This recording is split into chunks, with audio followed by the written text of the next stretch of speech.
عمر فاروق کتنے اونچے مقام والے تھے، عثمان غنی کتنے اونچے مقام والے تھے، عاشرہ مبشرہ کتنے اونچے مقام والے تھے. ایک نبی اعلیٰ سے لے کر ادنا سے ابھی تک ہر سے ابھی جنت کا چابی پر کل وعد اللہ الحسنى، جنت سے مستفید اور جنت کا ٹکٹ دیا ہوا تھا. لیکن اس کے باوجود آپ صحابہ کی سیرت کو کھولیں. سیدنا علی المرتضی رضی اللہ تعالی عنہ کے بارے میں آتا ہے جب رات جاتی تھی قد ارخى اللیل سدولها وغارت نجومها، جب رات آتی تھی رات کا اندھیرا چھا جاتا تھا، ساری دنیا اپنے بستروں پہ میٹھی نیند سو رہی ہوتی اور ہر طرف سناٹا چھا جاتا تھا.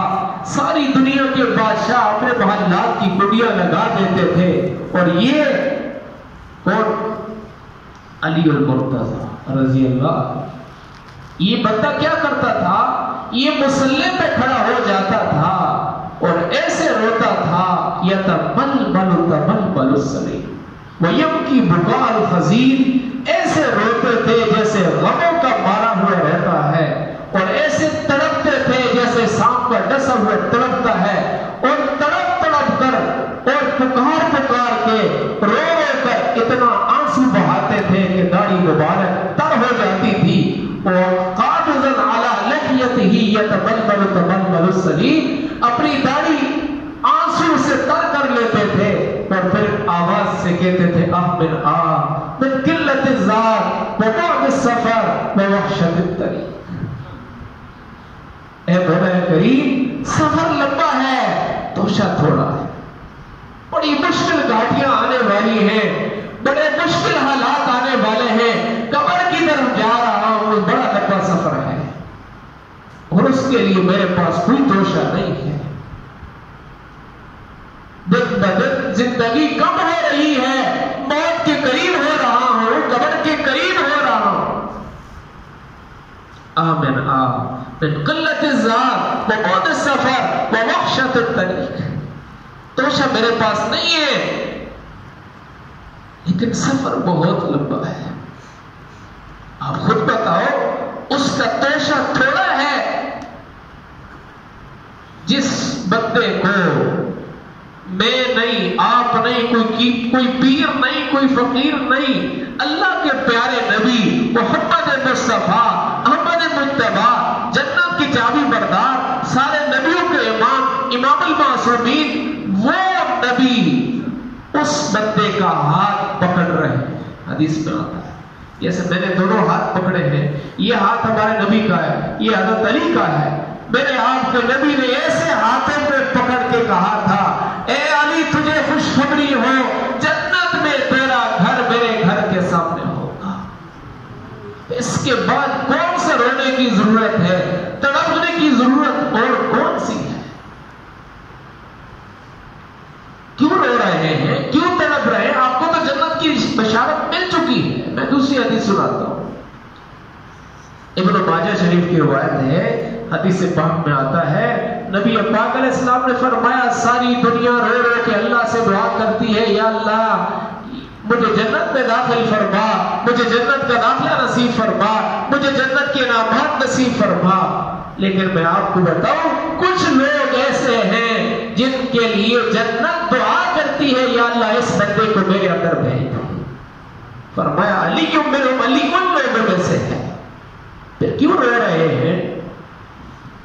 ان کو پتہ ہے ایمان تو مل گیا، خاتمے پہ بیدار ہوگا.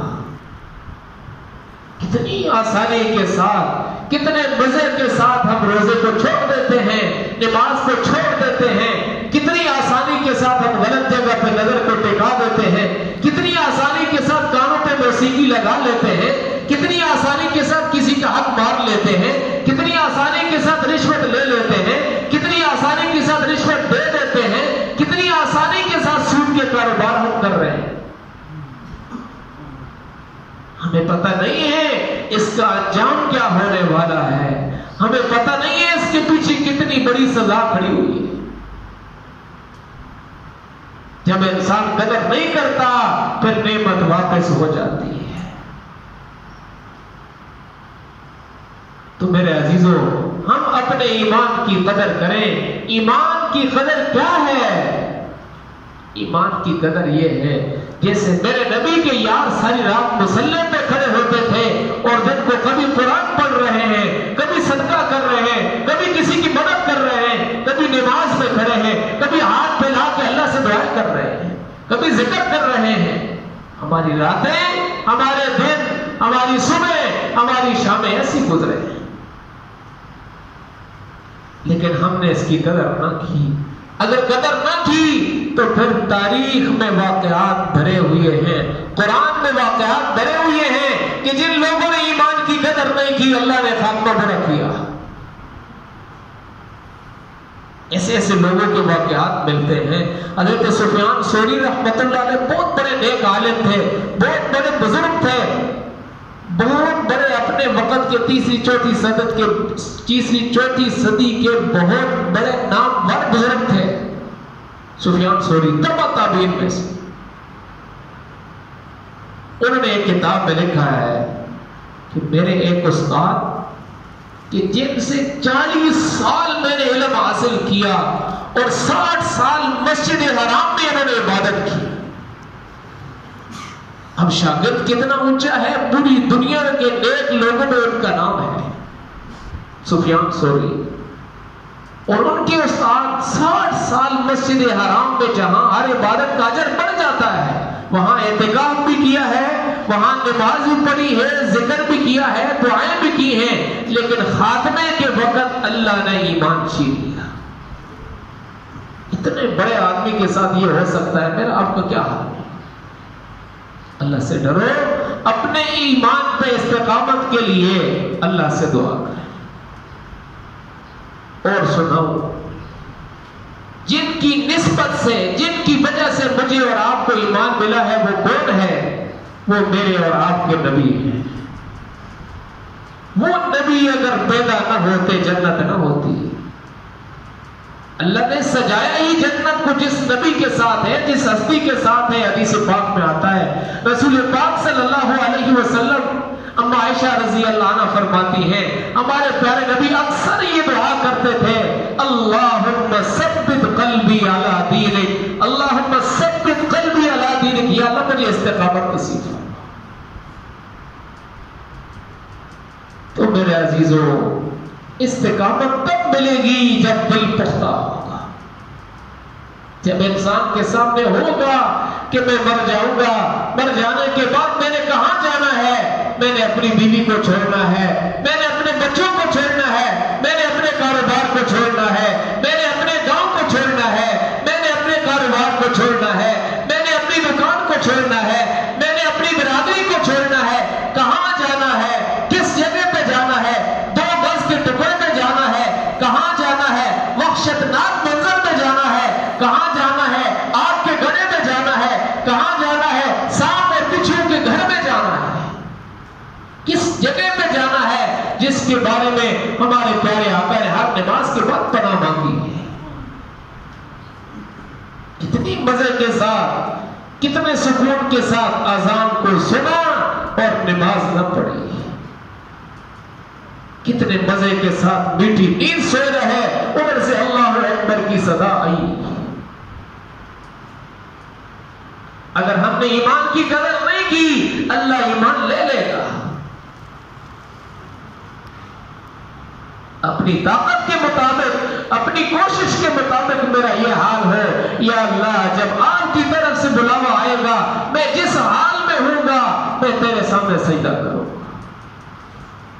میرے اور آپ کے نبی نے فرمایا اگر کسی کو پتہ چل جائے کہ ایک نماز کے چھوٹنے میں کتنا بڑا جرم ہے, کتنی بڑی سزا ہے, اگر 2 الٹا چل کے آنا پڑے, الٹا ہاتھوں کے بل چڑھنا پڑے تو یہ چل کے آئے گا, نماز کو نہیں چھوڑے گا.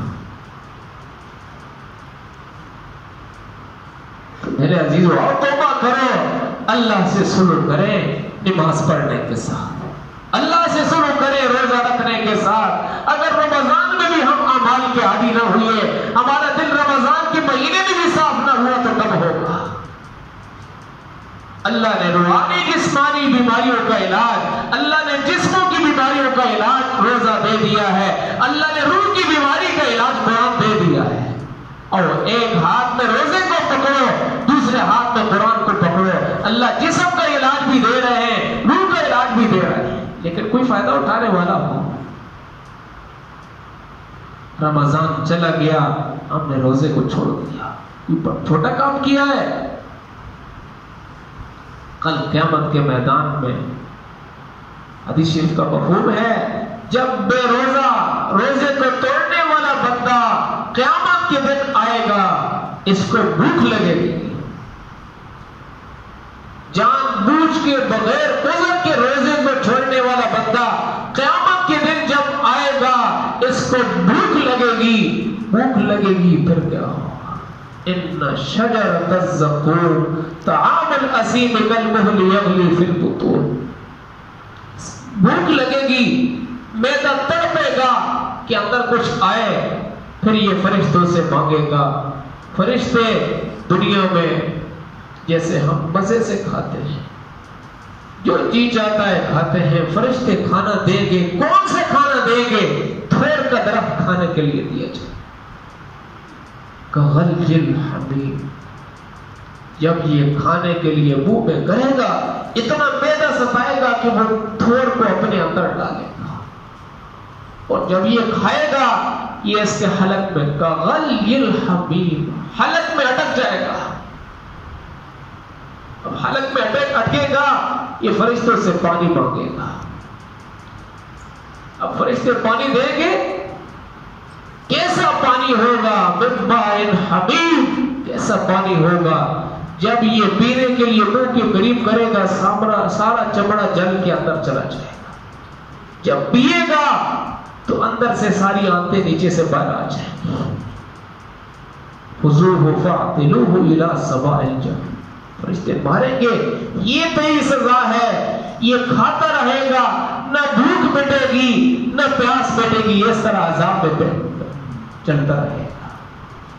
دنیا میں تھوڑی سی دیر بھوک پیاس ہے, تھوڑا سا بھوکا رہ لو. اگر ہم روزے کی حالت میں مر گئے, شہادت کی موت ہے, اللہ کی ملاقات کی موت ہے. اگر خدا نخواستہ بغیر عذر کے روزہ چھوڑ دیا, اگر ہم یہ جہنم کی تھوڑے, جہنم کے کانٹے, جہنم کے سانپ, جہنم کے بچھو, فرشتوں کی مار برداشت کر سکتے ہیں, پھر تو نماز نہ پڑھے, روزہ نہ رکھیں, گناہ سے توبہ نہ کریں. لیکن اگر ہم برداشت نہیں کر سکتے تو آؤ سارے مل کے توبہ کرتے ہیں, اللہ سے سلوک کی نیت کرتے ہیں.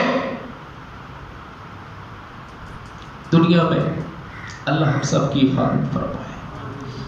جن لوگوں نے جیل کو دیکھا ہے, آپ ان سے پوچھیں کہ یہ ظالم لوگ جب تفتیش کے لیے لے کے جاتے ہیں, بے گناہ بھی اتنا مارتے ہیں کہ دیکھنے والے کے روٹے کھڑے ہو جاتے ہیں, تو جس کو مارا جا رہا ہے اس کو کیا حال ہوگا؟ یہ دنیا والوں کی مار ہے. اور جہاں پہ مارنے والے فرشتے ہوں, اور پھر جس سے مارا جا رہا ہے وہ لکڑی کا ڈنڈا نہیں ہے, وہ آگ کا بنا ہوا ڈنڈا ہے, اور جس سے بنا ہوا ہے وہ لوہے کی بنی ہوئی زنجیر نہیں, آگ سے بنی ہوئی زنجیر ہے. ہم کیوں اپنی زندگی کو نہیں بدلتے؟ ہم اپنی زندگی کا رخ کیوں نہیں بڑھتے؟ جب ہمارے پیارے آقا نے اپنی ساری زندگی سادہ کھا کر, سادہ پی کر, سادہ زندگی گزار کے, ساری زندگی کچے مکان میں اپنی زندگی گزار کے ہمیں بتا دیا ہے, پھر کیوں اپنی چوپڑی کھانے کے لیے ہم حرام کی طرف جاتے ہیں؟ اچھا مکان میں رہنے کے لیے جہاں رہنا مقدر میں ہے یا نہیں, ہم کیوں حرام کی طرف جاتے ہیں؟ تو بہت سارے بھائی توبہ کریں, اللہ سے سنو کریں, اللہ سے معافی مانگے. جب تک ہم پیارے آقا کی قدموں میں نہیں آئیں گے, اللہ کے نبی کی سیرت کو نہیں اپنائیں گے, اللہ سے سنو نہیں کریں گے, اس وقت تک یہ وبا ختم نہیں ہو سکتی. ساری دنیا کو بنانا مشکل ہے, رب کو بنانا آسان ہے. اتنا بڑا گناہگار, اس کے لیے اتنی جلدی رضا کا پروانہ دیا جاتا ہے. تو اللہ نے رمضان کا مہینہ ہم سب کو دیا ہے, اس رمضان کے مہینے میں ہم اللہ سے عافیت مانگیں، خاتمہ بالایمان مانگیں۔ تو میں آپ سے بات یہاں سے شروع کی تھی کہ جب انسان ایمان کی قدر نہیں کرتا ہے، اللہ کفر پہ خاتمہ کرتا ہے۔ ربما یود الذین کفروا لو کانوا مسلمین، قیامت کے دن میں کافر روئیں گے اور یہ تمنا کریں گے ہائے کاش ہم دنیا میں کوئی کام نہ کرتے، صرف کلمہ پڑھ لیتے، آج ہمیں بھی نکالا چاہتا۔ تو سارے بھائی اللہ سے صلح کرنے کی نیت کریں، اس کے لیے اللہ نے ہمیں قرآن دیا ہے۔ غور کر کے قرآن کی تلاوت کرو۔ یہ قرآن ایسی کتاب ہے، اگر نہیں پڑھ سکتے ہو وضو کر کے اس کو کھول لو، اس کو دیکھو، اس کو دیکھنا بھی آپ کے لیے اجر کا باعث بنے گا۔ جب اس قرآن کو دیکھو گے یہ آپ کے لیے شفاعت کرے گا۔ القرآن والصیام یشفیان یوم القیامہ، دن کو قرآن پڑھو، رات کو تراویح کی نماز پڑھو، دن کو روزہ رکھو، رات کو تراویح کی نماز میں آپ قرآن پاک کی تلاوت سنو، دونوں کام کرو گے، رمضان ختم ہونے سے پہلے اللہ ہمیں گناہوں سے پاک کر دے گا۔ اللہ ہمارے سارے حالات ٹھیک کر لے گا، لیکن صحیح کرنے والے اعمال تو کریں، گناہوں سے بچنے کی توبہ تو کریں۔ تو سارے بھائی اپنے اوقات نکال کر قرآن کی تلاوت کریں، اور پھر رمضان کا روزہ کسی حال میں نہ چھوڑیں، بس مر جائیں لیکن روزے کو نہ چھوڑیں۔ نبی پاک صلی اللہ علیہ وسلم رمضان کے مہینے میں 3 کام کثرت سے کیا کرتے تھے، لمبی لمبی دعا کرتے تھے اور لمبی لمبی رکعتیں پڑھتے تھے، قرآن پاک کی تلاوت کرتے تھے اور فقیروں پہ خرچ کرتے تھے۔ اب ہمارے محلے میں کوئی فقیر رہتا ہے، ہم اس پہ خرچ کریں۔ حدیث میں آتا ہے جس نے کسی بندے کو روزہ افطار کرایا ایسے ہو گیا جیسا کہ ابھی ماں کے پیٹ سے آیا، سارے گناہ معاف ہو جائے۔ رمضان کے مہینے میں جیسے نیک اعمال کا اجر بڑھ جاتا ہے، ایسے ہی کوئی بندہ اللہ کے راستے میں مال خرچ کرتا ہے تو اس کا ثواب بھی بڑھ جاتا ہے۔ رمضان کے علاوہ آپ پیسہ خرچ کرو، 1 روپے کا اجر 10 روپے کے برابر ملتا ہے غیر رمضان۔ رمضان کے مہینے میں کوئی بندہ 1 روپیہ اللہ کے راستے میں خرچ کرتا ہے، کسی غریب، کسی فقیر، کسی نیک کام میں، کسی مسجد یا کسی مدرسے میں، تو حدیث میں آتا ہے 700 روپے خرچ کرنے کا ثواب ملتا ہے۔ رمضان ہے، نیکیوں کا سیزن ہے، نیکیاں کمانے کا سیزن ہے، نیکیاں اکٹھی کرنے کا عرصہ ہے، اپنی قبر کا خزانہ، اپنی توشہ آخرت جمع کرنے کا یہ ایک سیزن اللہ نے ہم سب کو دیا ہے۔ کتنی جلدی سے گزر گیا، اب جتنے لمحے باقی رہ گئے ہیں ہم ان سے فائدہ اٹھائیں۔ تو میری سارے بھائیوں سے درخواست ہے، ابھی ابھی گندم ہوئی ہے تو گندم میں عشر کو نکالیں۔ یہ جو بارشیں بے وقت ہوتی ہے، اس وقت اس دفعہ بہت بارشیں ہوئی، کیوں ہوئی ہے؟ ہمارے پیارے نبی نے فرمایا جب انسان مسلمان زکوٰۃ کو روک لیتے ہیں، عشر کو روک لیتے ہیں، پھر اللہ پہلے نمبر پہ مال میں برکت چھین لیتا ہے، دوسرے نمبر پہ بارشیں بے وقت کر دیتا ہے۔ جب مال میں برکت اٹھ جاتی ہے تو جہاں 10 بوری پہ کام چلتا تھا، 100 بوریاں آتی ہیں، کام نہیں چلتا، 1000 بوریوں سے بھی کام نہیں چلتا۔ وجہ کیا ہوتی ہے؟ عشر زکوٰۃ نہیں ہوتا۔ تو سارے بھائی اپنی فصلوں میں جن کو اللہ نے دیا ہے، دینے والا کون ہے؟ اللہ ہے۔ جس اللہ نے دیا ہے ہم اس کے نام پہ فقیروں پہ خرچ کریں گے، ہمارا مال بڑھے گا۔ اب دیکھو اس سے بڑی کس کی ضمانت ہوتی ہے؟ علاقے کا کوئی بڑا نام والا بندہ ہو، عزت والا بندہ ہو، وہ کہے کہ آپ ایسے کرو، اس بندے کو پیسے دے دو، میں ضامن ہوں آپ کو یہ 10 گنا زیادہ واپس کرے۔ اب ہم سارے یقین کر لیں۔ اب دیکھو میرے اور آپ کے نبی سے بڑا کون سا سچا ضامن ہوگا؟ میرے اور آپ کے نبی سے بڑی ضمانت کس کی ہوگی؟ میرے اور آپ کے نبی نے فرمایا فقیروں پہ خرچ کرو، اللہ تمہارا مال بڑھائے گا۔ اپنی زراعت میں سے، اپنی فصل میں خرچ کرو، عشر نکالو، اللہ تمہارے مال کو بڑھائے گا۔ خرچ کرنے سے مال بڑھ جاتا ہے۔ تو سارے بھائی اس مہینے میں اگر صدقہ فطر بھی آتا ہے، ہر وہ بندہ جو بالغ ہے اس کے پاس 52 تولے چاندی یا 7.5 تولے سونا نہیں ہے، تو پھر وہ اپنی طرف سے بھی اپنے بیوی، اپنے جتنے نابالغ بچے ہیں ان کی طرف سے صدقہ فطر ادا کرے گا۔ یعنی عید کی نماز سے پہلے عید کے دن صبح سورج نکلنے سے پہلے صدقہ فطر کا وقت ہے، تو سارے بھائی اپنی اولاد کی طرف سے یہ صدقہ فطر ادا کریں۔ اب اس کا نقصان کیا ہے؟ نہ کریں، ہم لوگ تو سمجھتے نہیں ہیں نا۔ اب حدیث کا اور قرآن کا فیصلہ ہے کہ جو بندہ صدقہ فطر ادا نہیں کرتا، صدقہ فطر کیوں ادا کیا جاتا ہے؟ صدقہ فطر جان کی زکوٰۃ، جیسے مال کی زکوٰۃ ہوتی ہے نا، ہر 100 روپے میں 2.5 روپے یہ مال کی زکوٰۃ ہے کہ مال کو پاک کیا جاتا ہے۔ صدقہ فطر سے انسان جان کو اللہ کی پریشانیوں مصیبتوں سے پاک کرنے کے لیے صدقہ فطر ادا کیا جاتا ہے۔ اب صدقہ فطر ادا نہیں کریں گے اللہ کی طرف سے بیماریاں آئیں گی۔ اب یہاں 100 روپے لگتا ہے، پھر ہزاروں روپے لگیں گے، پریشانی بکری ہو، پریشانی الگ ہوگی۔ تو اسی لیے سارے بھائی صدقہ فطر بھی ادا کریں، اپنی فصلوں میں عشر بھی ادا کریں، اور پھر اس کے علاوہ رمضان ختم ہونے سے پہلے گناہ کی زندگی سے توبہ کریں، جیسے ہم ابھی مسلمان ہیں اور اسلام کی حالت میں ہمیں خاتمہ نصیب ہو۔ خاتمے کے لیے توبہ کرنا بہت ضروری ہے۔ تو آخر میں ایک اعلان بھی ہے، ہمارے کچھ بھائی آئے ہوئے ہیں، ہمارے گاؤں میں 2 مدرسے چل رہے ہیں، عبداللہ بن زبیر ہے، سنی مدرسہ ہے، تو جتنا ہو سکے دینی مساجد اور مدارس یہ ہم سب کے تعاون سے چل رہے ہیں۔ یہ نہ سمجھیں کہ میں 10 روپے دوں گا تو ادارہ چلے گا۔ مسجد مدرسہ یہ اللہ کا ہے، اللہ نے چلانا ہے، اللہ کسی اور کو توفیق دے دے گا۔ میرا مال کسی مسجد یا مدرسے میں لگ جائے میری خوش نصیبی ہے، میری سعادت ہے۔ تو اپنی سعادت سمجھتے ہوئے ہم یہ 2 بھائی آئے ہوئے ہیں، نماز کے بعد باہر بیٹھیں گے، اپنا جو حصہ زکوٰۃ، فطرانہ یا نفلی صدقات میں سے جتنا آپ کا یعنی دل کرتا ہے تعاون کر سکتے ہیں کر لیں۔ آج ہم پیسے دیں گے، کل یہ مدرسے میں لگیں گے، اور پھر بچے پڑھیں گے، پڑھنے کے بعد آگے امام بنیں گے، قاری بنیں گے، کہاں دین کا کام کریں گے، وہ سارا ہمیں ثواب پہنچتا رہے گا۔ اللہ پاک ہم سب کو عمل کرنے کی توفیق نصیب فرمائے۔ سنتیں پڑھیں۔